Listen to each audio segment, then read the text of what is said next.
There is a moment almost no one prepares you for. Not when you fail, not when you're rejected, but when you realize how much of your life has been spent explaining yourself to people who are never listening. Explaining your choices, your pace, your silence, your boundaries, your intuition. At some point, the question quietly appears. Why do I feel exhausted after conversations that were supposed to be harmless? Why does clarity feel heavier than confusion? Why does being understood feel harder than being liked? For most of my life, I didn't notice how automatic it was. If someone questioned me, I clarified. If someone misunderstood me, I corrected. If someone felt uncomfortable, I softened. Until I realized something unsettling. Every explanation was a negotiation, and every negotiation slowly dismantled my sense of self. So I made a decision that felt small, almost trivial, but would end up restructuring my entire internal world. For 30 days, I stopped explaining myself. No defending, no clarifying, no justifying, no over-contextualizing my choices to make them digestible for others. And what happened wasn't social rebellion. It wasn't isolation. It wasn't conflict. It was something far more precise. We're taught that communication is virtue, that clarity is kindness, that explaining ourselves is maturity. But no one teaches the difference between expression and self-erasure, between sharing and seeking permission, between communication and submission. What I didn't realize was that most explanations are not about being understood. They're about managing discomfort, other people's and our own. We explain because we fear being misread. We justify because we fear being rejected. We overcommunicate because we fear being abandoned, and the body knows this. Every time I explained myself, my nervous system contracted. My breath shortened. My posture collapsed slightly forward, as if asking approval without words. So this wasn't a social experiment. It was a nervous system experiment.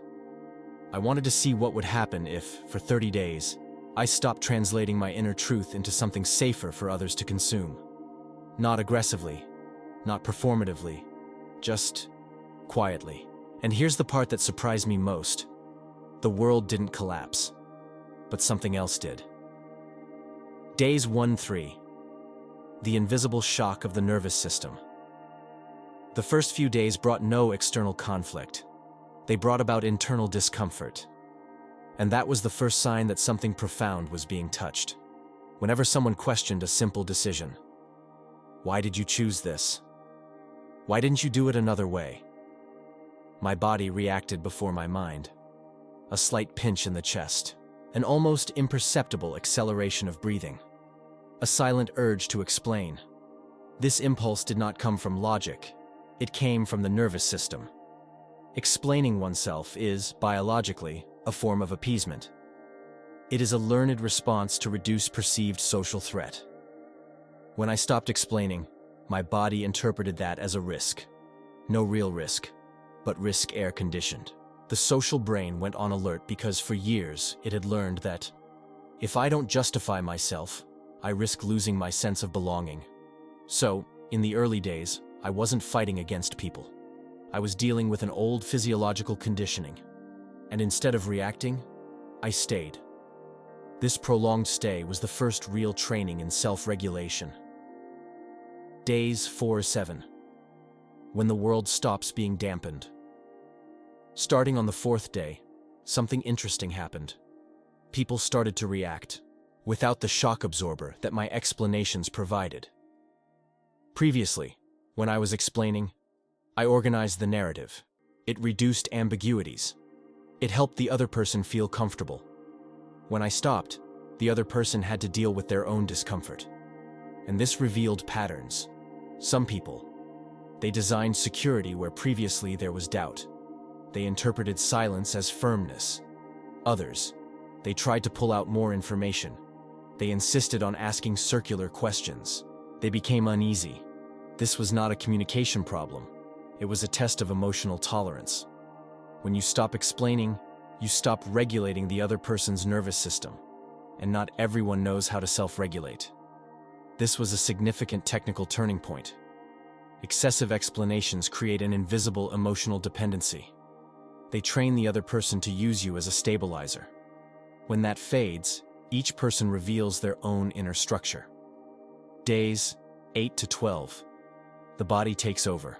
Around the 8th day, my body began to change without conscious effort. A more upright posture, slower movements, naturally deeper breathing. None of that has been decided. It was a consequence. When you don't need to explain yourself, your body doesn't anticipate your actions. Constant anticipation. Mild chronic stress. Mild chronic stress. Silent exhaustion. By removing the need to anticipate others' reactions, the nervous system exits vigilance mode, and then something technical happens. Vagal tone improves. The voice gains gravity. The gaze stabilizes. It's not charisma. It's physiological consistency, and people sense this before they understand. It was during this period that I realized I was less reactive, not more distant. Less performative, more present. Days 13 to 17. The natural social reorganization. Halfway through the process, relationships began to reorganize. Not through confrontation, by emotional gravity. Some people got closer.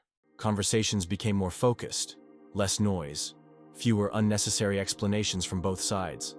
Others gradually drifted away. There was no drama, simply a lack of fit, and this brought an important clarity. Relationships that require constant self-explanation are not based on connection. They are based on tolerance. When you stop justifying yourself, only what is compatible remains. This is not a loss, it's filtering, and filtering reduces cognitive load. Less energy spent trying to be understood. More energy available for existence. Days 18-22. Emerging internal authority. Around the 18th day, something changed internally. Internal dialogue has decreased drastically. Before. Did that sound wrong? Should I clarify? Perhaps I was misunderstood. Now. Silence. Not empty. Stable. When you explain less, you contradict yourself less. And when internal contradiction diminishes, authority emerges. Authority.